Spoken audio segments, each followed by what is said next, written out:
Pak. Saya Laksana, CGK 8, Kutai Kartanegara. Jadi ini ada beberapa pertanyaan yang saya wawancara kepala sekolah, yang mana untuk tugas saya di modul 3.1 ini tentang demonstrasi kontekstual untuk pengambilan keputusan. Nah, jadi ada beberapa pertanyaan Pak. Yang pertama, menurut Bapak, bagaimana Bapak dapat mengidentifikasi kasus-kasus yang merupakan dilema etika atau rujukan moral?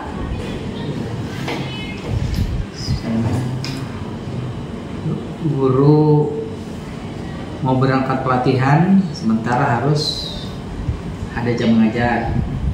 Nah, berikutnya penerimaan siswa baru.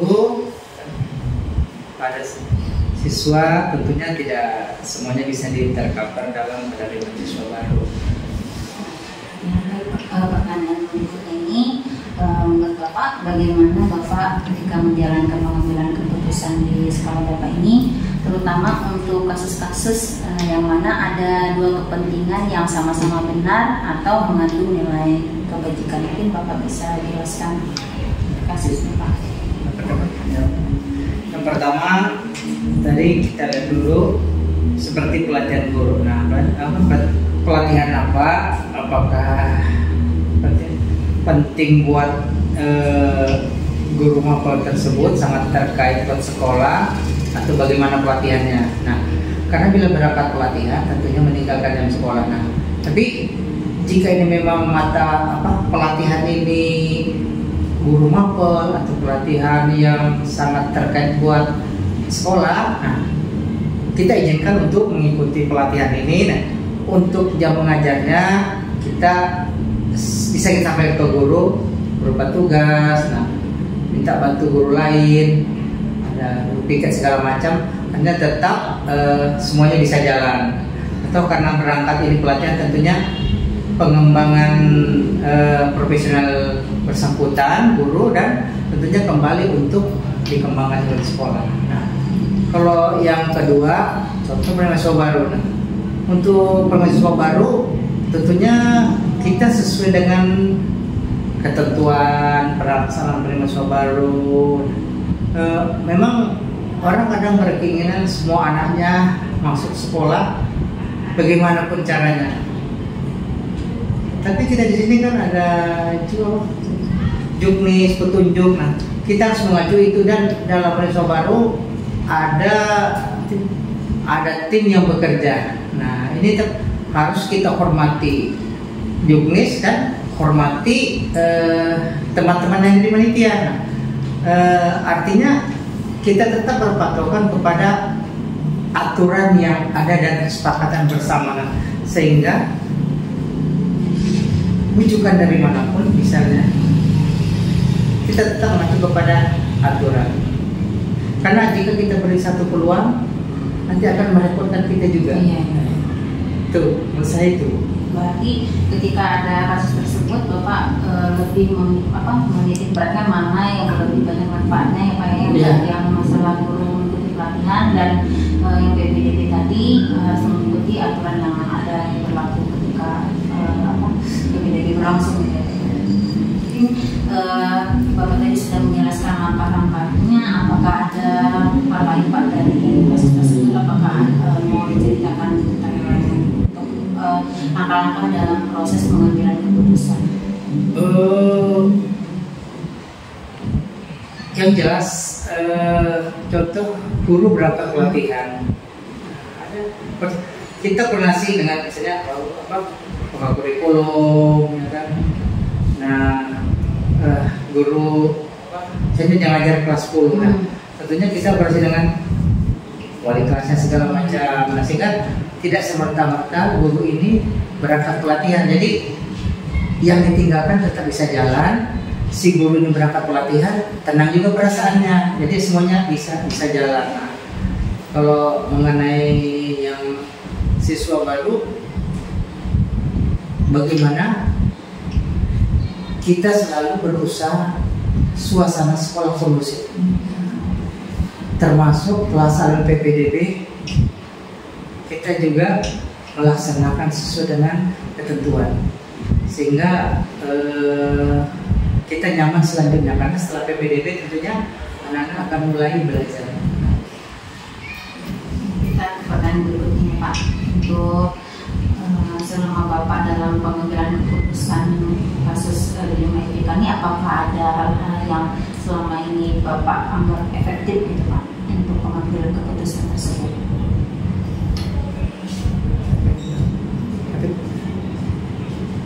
Efektifnya, contoh tadi seperti pelatihan. Dari mana ini? Jika memang dari dinas pendidikan yang mengundang untuk pelatihan, biasanya sudah nama guru bersangkutan, tinggal mengamini, karena ini tentunya program dari dinas, ya kan? Nah, kita bersyukur dan berterima kasih dinas pendidikan memberi kesempatan guru kita untuk pelatihan. Nah ini, karena kadang-kadang pelatihan itu tentunya kadang-kadang melibatkan semua sekolah, kadang-kadang juga tidak semuanya. Kan ini ada mapel ini. Jadi itu yang kita bersyukur jika ada undangan untuk pelatihan Bapak Ibu guru, ya kan? Kalau yang perlindungan mahasiswa baru,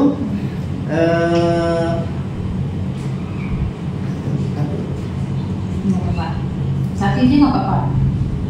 Satu masalah itu nggak apa-apa. Nah, ketika Bapak dalam pengambilan keputusan itu, kira-kira apakah ada tantangan ini, boleh kasus yang tadi Bapak ceritakan atau kasus yang lain gitu Pak? Nah, biasanya gini, kalau undangan pelatihan guru itu sudah muncul nama, kita kan tinggal menunjuk, misalnya guru Rasana pelatihan bahasa Indonesia, oke. Nah, jika itu belum ada nama, hanya mapelnya. Nah, sekolah itu kadang-kadang lebih daripada satu guru mapel. Oh, iya. Siapa yang harus kita kirim? Nah, biasanya nanti apa? Sejauh mana pelatihan itu? Mungkin yang sudah pelatihan, mungkin gantian sama yang belum. Nah, kalau memang itu dua-duanya belum, ya kita atur aja lah. Siapa nih kira-kira yang siap? Nah, untuk berikutnya nanti tentunya gantian yang lain. Ya kita atur ke dalamnya. Ya, berarti salah satu tantangannya ketika pelatihan, kalau misalnya memang sudah namanya tertera, berarti tinggal langsung mengikuti prosedur yang Bapak berikan tadi. Kalau misalnya memang belum ada namanya, berarti tinggal kita dikoordinasikan dengan guru terus bayang untuk siapa yang akan berangkat belajar. Bisa juga begini, muncul nama, tapi kondisi tertentu mungkin berhalangan kan, kondisi kurang sehat. Namun tidak mau kita mengganti guru lain, tapi tetap kita koordinasi ke dinas bahwa boleh nggak diganti dengan nama ini, dengan alasan ini, ya kan? Nah, itu. Jadi semuanya bisa berjalan dengan baik dan kita tetap memenuhi undangan dari dinas. Pak, ketika nanti Bapak dalam pengambilan keputusan ini, apakah ada seseorang Pak atau faktor-faktor yang mempermudah atau membantu gitu dalam penyelesaian kasus itu? Biasanya saya selalu koordinasi dengan wakah. Jadi yang terdapat yang bukan membanding-bandingkan, yang lebih dekat dari keprosperan ada wakah. Tukar pikiran dengan wakah itu dulu. Artinya bukan melupakan yang lain. Nah, bisa juga kita rapat bersama dengan semua dewan guru. Nah, artinya untuk mencari yang terbaik. Karena kalau keputusan bersama, walau bagaimanapun itu hasilnya lebih baik. Berarti tadi bisa lebih dekat ke wakah karena lebih memahami daripada guru dan juga adanya rapat ini Pak, apakah berjadwal atau maksudnya tertentu atau bagaimana Pak? Kalau rapat kita kan di sini rutin, sebulan sekali rapat bulanan. Tapi saat tertentu ya memang kalau kita perlu rapat bangun, kita bisa rapat. Nah, apakah rapat itu hanya bersama wakaf atau guru-guru tertentu atau dengan wali kelas atau rapat seluruh bapak ibu guru. Nah, tergantung kebutuhan dan kondisi yang ada. Artinya kita selalu terbuka kepada bapak ibu guru semua. Yuk, ini perlu kita bahas sehingga ada kesepakatan bersama. Ya, alhamdulillah Pak, kita masuk ke pertanyaan terakhir ya Pak ya. Ketika Bapak dalam mengambil keputusan tersebut ini Pak, apakah ada pembelajaran yang dapat dipetik dari penyelesaian kasus tersebut Pak?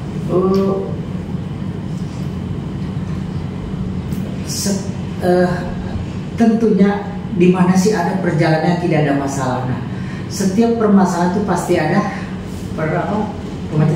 pemecahan dan jalan keluarnya. Nah, di situ kita memberi pelajaran buat dari kita untuk bisa lebih bijak lagi. Nah, ini juga kita sama-sama bapak ibu guru berbagi jika ada begini keputusannya. Jadi kita sering memperoleh, kita sama-sama bisa memperoleh kebijakan. Termasuk saya sendiri lah. Oh ini kalau begini keputusannya, sehingga saya bisa memberikan halnya, meningkatkan kemampuan diri untuk memutuskan segala sesuatu. Ya berarti menurut Bapak bisa lebih bijak lagi ketika ada kasus atau masalah, bisa lebih baik lagi untuk ke depannya gitu ya Pak, dalam proses pengambilan keputusan. Ya Bapak, terima kasih untuk wawancara kali ini. Saya akhiri. Assalamualaikum warahmatullahi wabarakatuh. Waalaikumsalam. Terima kasih Bu. Saya calon guru penggerak angkatan 8 PT Kartanegara. Jadi saya menyelesaikan tugas saya ini di modul 3.1 tentang proses pengambilan keputusan di ilmu etika atau didikan guru. Jadi yang ingin saya tanyakan ya Pak, yang pertama itu selama ini bagaimana Bapak dapat mengidentifikasi kasus-kasus yang merupakan dilema etika atau bentukan moral. Menurut itu seperti apa? Waalaikumsalam warahmatullahi wabarakatuh. Alhamdulillah, pertama untuk permasalahan ataupun kasus-kasus problematika ini, permasalahan khususnya di SD Ahmadiyah, ya tentunya tadi diidentifikasi terlebih dahulu, kemudian saya dipelajari, dianalisa dulu. Nah, kemudian setelah itu ya kalaulah permasalahan tersebut sekiranya bisa langsung saya selesaikan, artinya saya putuskan langsung, ya saya langsung. Tapi kalau misalnya suatu hal itu perlu kali dirapatkan, dimasalahkan dengan teman-teman atau rekan-rekan guru, kami di sini, ya saya dengan teman-teman guru biasa seminggu sekali itu senantiasa selalu rapat koordinasi terkait hal-hal yang perlu untuk diputuskan agar keputusan itu lebih tepat, dan seperti itu biasanya kami lakukan. Jadi saya menyatakan kalau misalnya selain bisa Bapak putuskan sendiri, bisa juga rapat koordinasi. Jadi selama Bapak menjadi kepala sekolah ini, bagaimana Bapak menjalankan pengambilan keputusan di sekolah Bapak itu, terutama untuk kasus yang dimana ini ada dua kepentingan yang menurut Bapak ini sama-sama benar, mungkin bisa diceritakan Pak?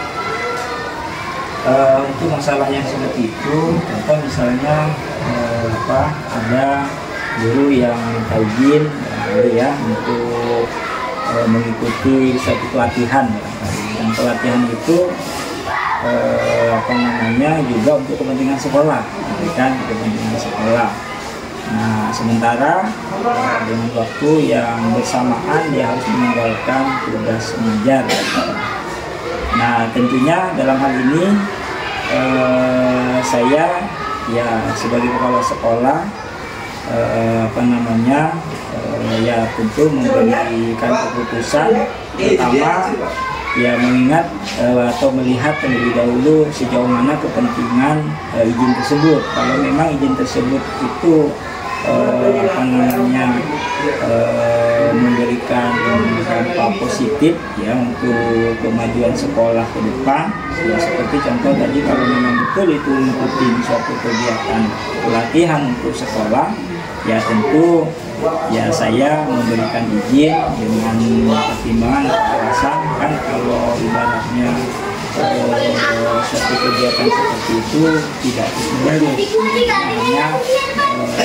namanya memerlukan waktu tertentu saja, itu baru bisa melanjut untuk menyelesaikan tugasnya, mengajar, dan bahkan mungkin ya istilahnya insya Allah akan lebih baik dalam proses pembelajarannya dengan setelah mendapatkan barangkali ya update wawasan terkait dengan metode ataupun proses pembelajaran. Hal itu yang menjadi pertimbangan sehingga saya harus memberikan keputusan tersebut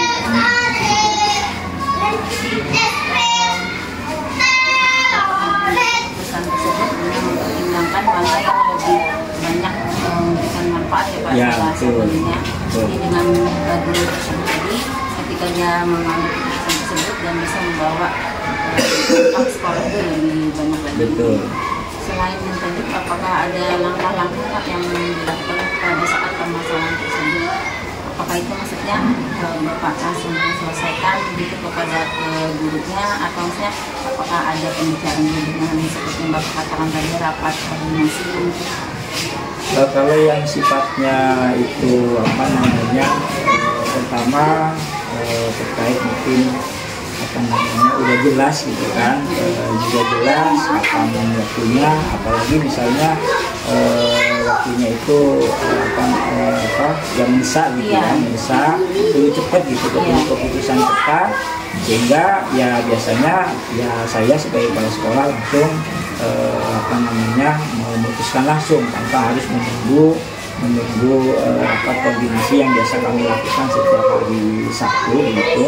Nah, karena mengingat pentingnya kegiatan tersebut, nah itu yang biasa dilakukan. Kemudian saya tinggal instruksikan bagian administrasi untuk memberikan surat izinnya seperti itu. Nah, kemudian ya ibaratnya si guru yang minta izin itu bisa langsung untuk melaksanakan ininya ya, tugas pelatihannya tersebut. Nah, seperti itu. Menurut Bapak ini kan masalah tadi, apakah ada hal-hal yang pada saat Bapak mengambil keputusan, apakah ada hal-hal yang menurut Bapak itu efektif gitu Pak dalam pengambilan keputusan tersebut?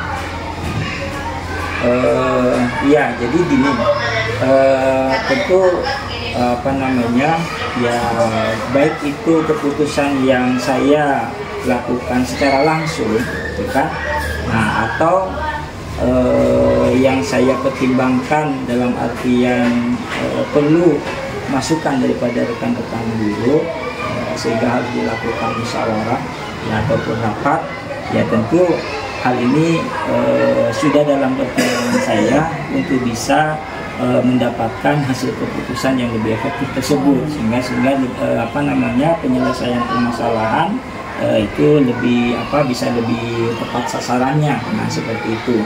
Nah, itu biasa kami lakukan di sini dengan melihat tentu ya poin permasalahannya apa sih, nah, seperti itu. Nah, jadi ya itulah yang biasa dilakukan. Nah, insya Allah itu akan lebih efektif begitu sih, yang saya dan kami rasakan di siap kerja khususnya. Berarti terjadi permasalahannya apa, dan pastinya rapat dengan guru untuk koordinasi ya, itu udah hal yang efektif ya Pak. Pada saat pengambilan keputusan tersebut, entah yang Bapak ceritakan tadi atau permasalahan lain, apakah ketika Bapak mengambil keputusan itu apakah ada tantangan gitu Pak? Tentunya apa namanya iya sih gitu ya, pastinya ya apa namanya setiap keputusan ya yang harus saya lakukan sebagai kepala sekolah, ya tentunya apa namanya tantangan itu pastinya ya selalu ada lah seperti itu, karena ya apa namanya kaitannya dengan suatu keputusan untuk hal yang lebih positif itu ya pasti terkadang kan ada ya hal-hal yang yang perlu untuk barangkali ya dukungan tadi ya, atau bahkan mungkin sesuatu yang mungkin istilahnya apa namanya yang tidak mudah lah mungkin ya, tidak mudah untuk dilakukan oleh semua orang gitu kan. Nah itu kan namanya tantangan gitu kan, sehingga bagaimana caranya saya sebagai kepala sekolah mengambil keputusan itu ya semua orang itu bisa menerima dengan lapang dada tentunya, kemudian bisa menjalankan dengan kalau bahasa dalam Islam mungkin dengan ikhlas, dengan lapang dada, barangkali seperti itu. Nah, ya itu kan termasuk hal yang bagaimana caranya saya sebagai kepala sekolah untuk bisa melakukan hal itu dan bisa terlaksana keputusan tersebut dengan baik oleh semua warga sekolah tentunya. Yang seperti itu. Mungkin pada saat Bapak proses pengambilan keputusan itu ada salah satu keputusan itu yang dikorbankan gitu, karena melihat yang lebih penting yang mana gitu kan Pak ya. Betul, ya. Ketika itu memang diperlukan seperti itu. Menurut Bapak lagi, apakah ada seseorang atau faktor-faktor yang membantu atau mempermudah Bapak dalam proses pengambilan keputusan tersebut? Untuk masalah ini saya rasa ya tidak secara khusus gitu ya, tidak secara khusus. Nah, tapi saya lebih mengutamakan kebersamaan gitu ya, dalam artian ya makanya tadi keputusan itu saya biasa lakukan dengan bermusyawarah gitu ya, tidak dengan person gitu ya, tidak, tapi lebih cenderung kepada kebersamaan jika itu saya pandang memang diperlukan. Berarti harus adanya dari semua guru dan warga sekolahnya Pak. Betul. Ini terakhir Pak pertanyaannya, menurut Bapak ketika Bapak mengambil keputusan yang dilema etika tadi ya Pak ya, apakah ada pembelajaran Pak yang dapat diambil atau dipetik dari permasalahan tersebut? Tentunya pada setiap permasalahan kemudian kita bisa selesaikan dengan baik gitu ya. Nah, insya Allah semuanya itu banyak pembelajarannya lah yang bisa diambil, baik itu untuk kepentingan yang istilahnya pribadi ataupun juga untuk kepentingan warga sekolah gitu ya, sehingga ya insya Allah baik itu untuk kepentingan saat itu atau ke depan jadi sebuah pembelajaran gitu kan. Nah ya makanya ya tentu hal ini mungkin bisa menjadi pembelajarannya dengan barangkali kalau itu diselesaikan dengan melalui rapat kan ada ukuran rapat, sehingga di sana nanti bisa menjadi pembelajaran positif buat pelanjut itu setelah kita barangkali ke depan bisa menjadi sebuah pelajaran seperti itu. Nah itu saya anggap hal yang memang diperlukan dan positif untuk ke depan. Berarti semua penyelesaian kasus tersebut dalam pengambilan keputusan itu semuanya mengandung pembelajaran. Betul. Kita lebih ke depan itu seperti apa dalam menyelesaikan masalah tersebut. Ya baik Pak, alhamdulillah cara saya telah selesai untuk tugas ini. Terima kasih ya Pak atas waktunya yang diberikan. Saya akhiri. Assalamualaikum warahmatullahi wabarakatuh. Waalaikumsalam warahmatullahi wabarakatuh.